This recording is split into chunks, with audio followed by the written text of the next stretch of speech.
Hi ಸ್ನೇಹಿತರೆ, ನಾನು ನಿಮ್ಮ ಮನೆ ಮಗಳು ಕನ್ನಡದ ಹುಡುಗಿ ರಾಧಾ.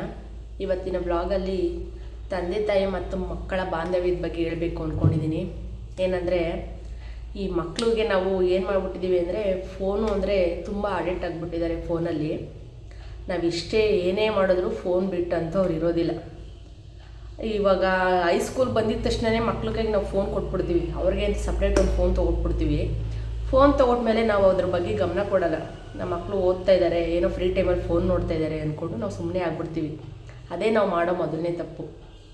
ನಾವು ಮಕ್ಳಿಗೆ ಫೋನ್ ಕೊಟ್ಟಿದ್ದೀವಿ ಅಂದಮೇಲೆ ನಾವು ಪ್ರತಿದಿನ ಅವ್ರ ಫೋನ್ನ ಚೆಕ್ ಮಾಡಬೇಕು. ಯಾಕೆ ಗೊತ್ತಾ, ಇವಾಗಿನ ಕಾಲ ಹೇಗಿದೆ ಅಂದರೆ, ನಾವು ಏನು ಒಳ್ಳೇದು ಹೇಳ್ಕೊಡ್ತೀವಿ ಫೋನಲ್ಲಿ, ಅದಕ್ಕೆ ವಿರುದ್ಧವಾಗಿ ಕೆಟ್ಟೋದಿರುತ್ತೆ. ಅದು ನಮಗೆ ಗೊತ್ತಾಗೋದಿಲ್ಲ. ಅದರಿಂದ ನಾವು ಮಕ್ಳಿಗೆ ಫೋನ್ ಕೊಟ್ಟಿದ್ದೀವಿ ಅಂತ ನಾವು ಸುಮ್ಮನೆ ಆಗ್ಬಿಡ್ಬಾರ್ದು. ಯಾಕೆ ಅಂದರೆ, ಮಕ್ಕಳು ಭವಿಷ್ಯ ಫೋನಲ್ಲಿ ಅಡಗಿರುತ್ತೆ. ಅದರಲ್ಲಿ ಒಳ್ಳೇದಿದ್ದರೆ ಓಕೆ, ಏನೂ ಆಗಲ್ಲ. ಅದೇ ಆ ಫೋನಲ್ಲಿ ಅವ್ರು ಏನಾರ ಕೆಟ್ಟದ್ದು ನೋಡ್ತಾ ಇದ್ದಾರೆ ಅಂದರೆ ಅದನ್ನು ನಾವು ಅಬ್ಸರ್ವ್ ಮಾಡಲೇಬೇಕು. ಅವ್ರು ಫೋನ್ ನೋಡಿದಾಗೆಲ್ಲ ನಾವು ಅವ್ರ ಹತ್ರ ಹೋಗಿ ಅದನ್ನು ಚೆಕ್ ಮಾಡೋಕ್ಕಾಗಲ್ಲ. ಓಕೆ, ಅವ್ರು ಫೋನ್ ಇಟ್ಬಿಟ್ಟು ಎಲ್ಲಾದರೂ ಹೋಗಿರ್ತಾರ, ಆ ಟೈಮಲ್ಲಿ ನಾವು ಅವ್ರ ಫೋನ್ ಎತ್ಕೋಬೇಕು. ಡೈಲಿ ಮಾಡೋಕ್ಕಾಗಲಿಲ್ವಾ, 3 ದಿನಕ್ಕೊಂದ್ಸತಿನೋ 4 ದಿನಕ್ಕೊಂದ್ಸತಿನೋ ಅವ್ರ ಫೋನ್ಗಳನ್ನ ಚೆಕ್ ಮಾಡಿ. ಪ್ರತಿ ಸತಿನೂ ಇದನ್ನು ಚೆಕ್ ಮಾಡಲೇಬೇಕು. ಏಕೆ ಅಂದರೆ ಮಕ್ಕಳು ಭವಿಷ್ಯ ನಮ್ಮ ಕೈಲೇ ಇರೋದು. ನಾವು ಬಿಟ್ಬಿಟ್ರೆ ಅವ್ರು ತುಂಬ ಬ್ಯಾಡ್ ಹ್ಯಾಬಿಟ್ಗಳನ್ನ ಕಲ್ತ್ಕೊಬಿಡ್ತಾರೆ. ಬಿಡೋಕ್ಕೆ ಹೋಗಬೇಡಿ. ಮಕ್ಳಿಗೆ ಫೋನ್ ಕೊಟ್ಟಿದ್ದೀವಿ ಅಂದಮೇಲೆ 3 ಡೇಸ್ಗೋ 4 ಡೇಸ್ಗೋ ಒಂದ್ಸತಿನೋ ಮಕ್ಳ ಹತ್ರ ಫೋನ್ ಇಸ್ಕೊಂಡು ಚೆಕ್ ಮಾಡಿ. ಅವರು ಫೋನ್ನಲ್ಲಿ ಒಳ್ಳೇದು ನೋಡ್ತಾ ಇದ್ದಾರಾ ಕೆಟ್ಟದ್ದು ನೋಡ್ತಾ ಇದ್ದಾರಾ ಅಂತ ಅಬ್ಸರ್ವ್ ಮಾಡಿ. ಮುಂದೆ ಅವ್ರಿಗೆ ಒಳ್ಳೇದಾಗೋದು. ನಮ್ಮ ಮಕ್ಳಿಗೆ ನಾವು ಹಾಳು ಮಾಡಬಾರ್ದಲ್ವ, ಅದಕ್ಕೋಸ್ಕರ ಹೇಳ್ತಾ ಇರೋದು.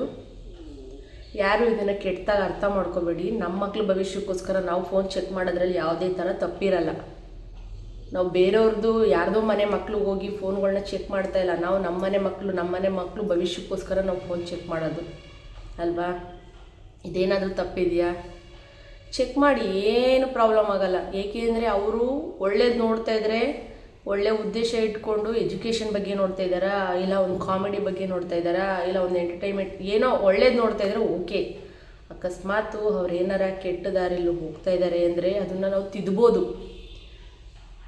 ನಮಗೆ ಗೊತ್ತಿಲ್ಲ, ಅವ್ರ ಪಾಡಿಗೆ ಅವ್ನು ಬಿಟ್ಬಿಟ್ರೆ ನಾವು ಅದನ್ನು ಏನು ಮಾಡೋಕ್ಕಾಗಲ್ಲ. ಮರ ಇವಾಗ ಯಾವುದೇ ಆಗಲಿ, ಅದು ಚಿಕ್ಕದಿದ್ದಾಗಲೇ ನಾವು ಅದನ್ನು ತಿದ್ದಿ ಬುದ್ಧಿ ಹೇಳೋ ಥರ ಇರ್ಬೋದೇ ಹೊರತು ದೊಡ್ಡದಾದ್ಮೇಲೆ ನಾವು ಅದನ್ನು ಸರಿ ಮಾಡೋಕ್ಕಾಗಲ್ಲ.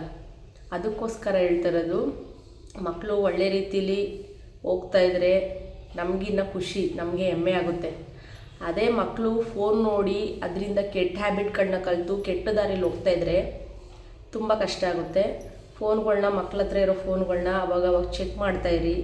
ಚೆಕ್ ಮಾಡಿದ್ರೆ ಅವ್ರು ಏನಾರು ಕೆಟ್ಟ ದಾರಿಲಿ ಹೋಗ್ತಾ ಇದ್ದಾರೆ ಅಂತ ಗೊತ್ತಾದರೆ ಅದನ್ನು ನಾವು ಆಗಲೇ ತಪ್ಪಿಸ್ಬೋದು ಅಲ್ವಾ. ಅವ್ರು ಹೋಗ್ತಾ ಇರೋ ದಾರಿ ಸರಿ ಇಲ್ಲ ಅಂತ ತಿದ್ದಿ ಬುದ್ಧಿ ಹೇಳ್ಬೋದು. ಅದೇ ನಾವು ಮುಂದೆ ಅವ್ರನ್ನ ಹಂಗೆ ಬಿಟ್ಬಿಟ್ಟು ಅವರು ಒಂದು ಏನೋ ಏಜ್ ಅಂತಾರಲ್ಲ, ಇವಾಗಿನ ಏಜಿಗೂ ಮುಂದೆ ಅವರಿರೋ ಏಜ್ಗೂ ನಾವು ಹೇಳಿದ್ರೆ ಅದನ್ನು ತಿದ್ಕೊಳ್ಳಲ್ಲ. ಅವರು ಇವಾಗ ತಿದ್ದಿದ್ರೆ ತಿದ್ಕೊಳ್ತಾರೆ. ಮುಂದೆ ಅವ್ರು 18 ವರ್ಷ ತುಂಬಿದ್ಮೇಲೆ ನಾನು ಮದುವೆ ವಯಸ್ಸಿಗೆ ಬಂದಿದ್ದೀನಿ, ನನಗೆ ನೀನೇನು ಹೇಳೋದು, ನನ್ನ ಇಷ್ಟ ಬಂದಂಗೆ ನಾನು ಮಾಡ್ತೀನಿ ಅನ್ನೋ ಲೆವೆಲಲ್ಲಿ ಇರ್ತಾರೆ, ಹೌದಲ್ವಾ. ಅದಕ್ಕೋಸ್ಕರ ಹೇಳ್ತಿರೋದು, ಯಾರೇ ಆಗಲಿ ಚಿಕ್ಕ ಮಕ್ಳ ಕೈಗೆ ಫೋನ್ ಕೊಟ್ಟರೆ ಪ್ರತಿಯೊಬ್ಬರು ಅವ್ರುಗಳು ಫೋನ್ನ ಚೆಕ್ ಮಾಡಿ. ಅವರು ಒಳ್ಳೇದು ನೋಡ್ತಾ ಇದ್ದಾರಾ ಕೆಟ್ಟದ್ದು ನೋಡ್ತಾ ಇದ್ದಾರಾ ಅಂತ ತಿದ್ದಿ ಬುದ್ಧಿ ಹೇಳಿ. ಒಳ್ಳೇದು ನೋಡ್ತಾ ಇದ್ರೆ ನೀವು ಜೊತೆಗೆ ಸೇರ್ಕೊಂಡು ನೋಡಿ. ಎಂಟರ್ಟೈನ್ಮೆಂಟ್ ಇರಬೇಕು. ಮಕ್ಕಳಿಗೆ ನಾವು ಎಷ್ಟು ಅವ್ರ ಹತ್ರ ಖುಷಿಯಾಗಿರ್ತೀವಿ ಅನ್ನೋದು ಮುಖ್ಯ ಅಲ್ವಾ. ಕೆಲವು ಮಕ್ಕಳು ಏನಂದರೆ ಅವ್ರ ಫೋನಲ್ಲಿ ಎಷ್ಟು ಕೆಟ್ಟದಾಗಿ ನೋಡ್ತಾ ಇರ್ತಾರೆ ಅಂತ. ಚಿಕ್ಕ ಮಕ್ಕಳೇ, ಅವ್ರು ಏನು ದೊಡ್ಡ 18 ವರ್ಷ ತುಂಬಿರೋರಂತಲ್ಲ, ಚಿಕ್ಕ ಮಕ್ಕಳೇ, 15 ವರ್ಷ 14 ವರ್ಷ 18 ವರ್ಷದ ಒಳಗಿರೋ ಮಕ್ಕಳೇ ಕೆಟ್ಟ ವಿಡಿಯೋಗಳನ್ನ ಫೋನಲ್ಲಿ ನೋಡ್ತಾ ಇರ್ತಾರೆ. ಅದು ನಮಗೆ ಗೊತ್ತಿರಲ್ಲ. ನಿಜ ನಾವು ಯಾರೂ ಅಬ್ಸರ್ವ್ ಮಾಡಿರಲ್ಲ ಅದನ್ನು. ಏನೋ ನಮ್ಮ ಮಕ್ಕಳು ಆ ಥರ ಇರಲ್ಲ. ಏಕೆಂದ್ರೆ ನಮ್ಮ ಮಕ್ಳ ಮೇಲೆ ನಮಗೆ ಅಷ್ಟು ನಂಬಿಕೆ ಇರುತ್ತೆ. ಯಾವ ತಂದೆ ತಾಯಿ ಆದರೂ ಅಷ್ಟೇ, ಮಕ್ಳ ಮೇಲೆ ಅನುಮಾನ ಪಡಲ್ಲ. ಅದು ಎಲ್ಲರೂ ಹಿಂಗೆ ಮಾಡ್ತಾರೆ ಅಂತ ನಾನು ಹೇಳ್ತಾ ಇಲ್ಲ. ಕೆಲವರಲ್ಲಿ ಕೆಲವ್ರು ಮಾಡ್ಬೋದಲ್ವ. ಅದು ನಮಗೆ ಮೊದಲೇ ಗೊತ್ತಾದರೆ ನಾವು ತಿದ್ಬೋದಲ್ವ.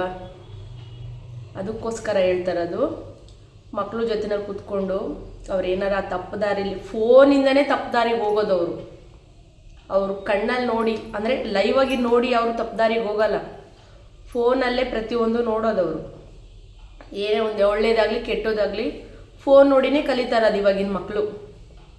ನಿಜ ತಾನೇ? ನೀವೇ ಯೋಚನೆ ಮಾಡಿ. ನಾವು ಫೋನ್ ಕೊಟ್ಬಿಟ್ಟಿದ್ದೀವಿ ಮಕ್ಕಳಿಗೆ, ಅವ್ರು ದೊಡ್ಡವರಾಗಿದ್ದಾರೆ, ಅವ್ರು ಫೋನ್ ಯೂಸ್ ಮಾಡ್ಬೋದು ಅನ್ನೋದು ನಮ್ಮ ಮೈಂಡಲ್ಲಿ ಇರುತ್ತೆ. ಆದರೆ ಅದನ್ನು ತೆಗೆದಾಕಿ. ತಪ್ಪು ಅದು. ನಾವು ಫೋನ್ ಕೊಟ್ಟಿದ್ದೀವಿ ಏನಕ್ಕೆ? ಒಂದು ಒಳ್ಳೆಯದಕ್ಕೋಸ್ಕರ, ಒಂದು ಎಜುಕೇಷನ್ನು ಯೂಸ್ ಆಗುತ್ತೆ ಅನ್ನೋದಕ್ಕೋಸ್ಕರ ನಾವು ಅವ್ರ ಕೈಗೆ ಫೋನ್ ಕೊಡ್ತೀವಿ. ಆದರೆ ಅದನ್ನು ಬೇರೆ ಥರ ಮಿಸ್ಯೂಸ್ ಮಾಡ್ಕೊತಾರೆ. ಪ್ಲೀಸ್ ಪ್ರತಿಯೊಬ್ಬರು ತಂದೆ ತಾಯಿದಿರಿಗೆ ಹೇಳ್ತಾರದು, ನಿಮ್ಮ ಮಕ್ಳ ಹತ್ರ ಡೈಲಿ ಆಗಲ್ಲ, ವಾರಕ್ಕೊಂದು ಟೈಮ್ ಆದರೂ ನಿಮ್ಮ ಮಕ್ಳ ಹತ್ರ ಕೂತ್ಕೊಳ್ಳಿ, ಮಾತಾಡಿ. ಏನಾರ ಕೆಟ್ಟ ಹ್ಯಾಬಿಟ್ ಏನಾರ ಕಂಡ್ರೆ ನಿಮ್ಮ ಹತ್ರ ಕೂತ್ಕೊಂಡು ತಿದ್ದಿ ಬುದ್ಧಿ ಹೇಳಿ. ನಮ್ಮ ಮಕ್ಕಳು ಭವಿಷ್ಯನ ನಾವೇ ಚೆನ್ನಾಗಿ ಉದ್ಧಾರ ಮಾಡಬೇಕು ಹೊರತು ಬೇರೆಯವ್ರು ಯಾರು ಉದ್ಧಾರ ಮಾಡಲ್ಲ. ಕೆಲವರು ಕಾಯ್ತಾ ಇರ್ತಾರೆ ಅವ್ರ ಮಕ್ಕಳು ಹಾಳಾಗೋಗ್ಲಿ ಅಂತ ಕಾಯ್ತಾ ಇರ್ತಾರೆ. ಅದಕ್ಕೆ ಅವಕಾಶ ಕೊಡೋಕೆ ಹೋಗಬೇಡಿ, ಹೌದಲ್ವಾ? ಇದು ಎಲ್ಲ ಫ್ಯಾಮಿಲಿ ಇದ್ದೇ ಇರುತ್ತೆ. ಯಾರ ಫ್ಯಾಮಿಲಿಲಿ ಇರಲ್ಲ ಹೇಳಿ? ನಮ್ಮ ಫ್ಯಾಮಿಲಿ ಚೆನ್ನಾಗಿರಬೇಕು, ಬೇರೆಯವ್ರ ಫ್ಯಾಮಿಲಿ ಹಾಳಾಗೋಗ್ಬೇಕು ಅಂತ ಬಯಸೋರೇ ಜಾಸ್ತಿ. 100ರಲ್ಲಿ 90% ಇದೆ. ಪ್ರತಿಯೊಂದು ಫ್ಯಾಮಿಲಿಲೂ ಇದ್ದೇ ಇರುತ್ತೆ. ಅದಕ್ಕೆ ನಾವು ಅವಕಾಶ ಕೊಡಬಾರ್ದು. ನಮ್ಮ ಮಕ್ಳ ಭವಿಷ್ಯನ ನಾವೇ ಉದ್ಧಾರ ಮಾಡಬೇಕು. ಅವ್ರ ಎಜುಕೇಷನ್ ಅವ್ರು ಮಾಡಲೇಬೇಕು. ಏಕೆ ಅದನ್ನು ನಾವು ಮಾಡ್ಸೋಕ್ಕಾಗಲ್ಲ. ನಾವೇನಿದ್ರು ಅವರಿಗೆ ಸ್ಕೂಲಿಗೋ ಕಾಲೇಜಿಗೋ ಸೇರಿಸ್ಬೋದು, ದುಡ್ಡುಗಳು ಕಟ್ಬೋದು. ಆದರೆ ಅವ್ರ ಮೈಂಡಲ್ಲಿ ಓದಬೇಕು ಅನ್ನೋದು ಅವ್ರ ಮೈಂಡಲ್ಲಿ ಬರಬೇಕೇ ಹೊರತು ನಾವು ಅದನ್ನು ತುಂಬಿಸೋಕ್ಕಾಗಲ್ಲ. ಅವ್ರ ಮೈಂಡಲ್ಲಿ ನಾನು ಓದಬೇಕು, ನಾನು ಮುಂದೆ ಒಂದು ಒಳ್ಳೆ ಕೆಲಸಕ್ಕೆ ಸೇರ್ಕೋಬೇಕು ಅನ್ನೋದು ಮಕ್ಕಳು ಮೈಂಡಲ್ಲಿ ಇರಬೇಕು, ಹೌದಲ್ವಾ? ನಿಜ ತಾನೇ? ಇಲ್ಲ ನಾವೇನಾರು ಅವ್ರ ಪಕ್ಕ ಕೂತ್ಕೊಂಡು ಓದೋಕ್ಕಾಗುತ್ತಾ? ಇಲ್ಲ ಎಕ್ಸಾಮಲ್ಲಿ ಬರೆಯೋಕ್ಕಾಗುತ್ತಾ? ಏನೂ ಇಲ್ಲ. ಅವರೇ ಓದಬೇಕು, ಅವರೇ ಎಕ್ಸಾಮಲ್ಲಿ ಬರೀಬೇಕು, ಅವರೇ ಪಾಸ್ ಆಗಬೇಕು. ಅವ್ರು ಪಾಸ್ ಆಯ್ತಾರೋ ಫೇಲ್ ಆಯ್ತಾರೋ ನಾವು ಅವ್ರಿಗೆ ಸಪೋರ್ಟ್ ಮಾಡಲೇಬೇಕು. ಅವ್ರು ಫೇಲ್ ಆದರು ಅಂತ ನೀನು ಫೇಲ್ ಆದೆ, ನೀನು ಉದ್ಧಾರ ಆಗಲ್ಲ, ಅದೆಲ್ಲ ಬೇಡ. ಮಕ್ಕಳು ಭವಿಷ್ಯನ ಯಾವತ್ತೂ ತಂದೆ ತಾಯಿನೇ ಉದ್ಧಾರ ಮಾಡಬೇಕು. ಅವ್ರು ಕೆಟ್ಟದ್ದು ಒಳ್ಳೆಯದನ್ನು ತಂದೆ ತಾಯಿನೇ ನೋಡಬೇಕು. ಎಲ್ಲ ತಂದೆ ತಾಯಿದಿರಿಗೂ ಹೇಳ್ತಾರದು, ಮಕ್ಕಳು ಫೋನ್ಗಳನ್ನ ವಾರಕ್ಕೆ ಒಂದು ಟೈಮ್ ಆದರೂ ಈಸ್ಕೊಂಡು. ಅವ್ರು ಕೊಡಲ್ಲ, ಏಕೆಂದರೆ ಅವ್ರು ಸೀಕ್ರೆಟ್ಗಳಿರುತ್ತೆ ಅದರಲ್ಲಿ, ಅವ್ರು ಕೊಡಲ್ಲ. ಅವ್ರು ಕಾಣ್ದಂಗೆ ಮಕ್ಳ ಹತ್ರ ಫೋನ್ ಎತ್ಕೊಂಡು ಅದರಲ್ಲಿ ಏನಿದೆ ಅಂತ ಚೆಕ್ ಮಾಡಿ, ಒಳ್ಳೇದಿದೆಯಾ ಕೆಟ್ಟೋದಿದೆಯಾ, ಒಳ್ಳೇದಿದ್ದರೆ ಓಕೆ, ಕೆಟ್ಟೋದಿದ್ದರೆ ಬೇಡಪ್ಪ, ಈ ಥರ ತಪ್ಪು ನೀನು ಮಾಡ್ತಾ ಇರೋದು, ಈ ದಾರಿಲಿ ಹೋಗಬೇಡ ಅಂತ ತಿದ್ದಿ ಬುದ್ಧಿ ಹೇಳಿ. ಅದರಿಂದೇನು ಅವ್ರೇನು ನಾವೇನು ಕೆಟ್ಟೋರಾಗಲ್ಲ. ಯಾಕೆಂದ್ರೆ ನಮ್ಮ ಮಕ್ಕಳು ಬುದ್ಧಿ ಹೇಳೋದ್ರಿಂದ ನಾವು ಕೆಟ್ಟೋರು ಯಾವತ್ತೂ ಆಗಲ್ಲ. ಕೆಲವ್ರ ಮಕ್ಳಿಗೆ ಮೈಂಡಲ್ಲಿ ಇರುತ್ತೆ, ನಾನು ಹೇಳಿದ್ದೆ ನಡಿಬೇಕು, ತಂದೆ ತಾಯಿದಿರ ಮಾತು ನಾನು ಕೇಳಬಾರ್ದು, ನಾನು ಇಷ್ಟ ಬಂದಂಗೆ ನಾನು ಹೋಗಬೇಕು ಅನ್ನೋದಿರುತ್ತೆ. ಪರವಾಗಿಲ್ಲ, ಅದೆಲ್ಲ ಇವಾಗಿನ ಜನ್ರೇಷನ್ ಮಕ್ಕಳಲ್ಲಿ ಪ್ರತಿಯೊಬ್ಬರಿಗೂ ಇದ್ದೇ ಇರುತ್ತೆ. ಜೊತೇಲಿ ಕೂತ್ಕೊಳ್ಳಿ, ನೀವು ಫ್ರೆಂಡ್ ಥರ ಇರಿ. ನಾವು ದಬ್ಬಾಳಿಕೆಯಿಂದ ಕೇಳೋಕ್ಕೆ ಹೋದ್ರೆ ಅವರು ಒಪ್ಕೊಳ್ಳಲ್ಲ. ಫ್ರೆಂಡ್ ಥರ ನೀವು ಜೊತೇಲಿ ಕೂತ್ಕೊಂಡು ಫ್ರೆಂಡಾಗಿ ಅವ್ರಿಗೆ ನೀವು ಬುದ್ಧಿ ಹೇಳಿದ್ರೆ ಯಾವುದೇ ಮಕ್ಕಳು ಅದು ಕೇಳ್ತಾರೆ, ಹೌದಲ್ವಾ? ನಿಜ ತಾನೇ?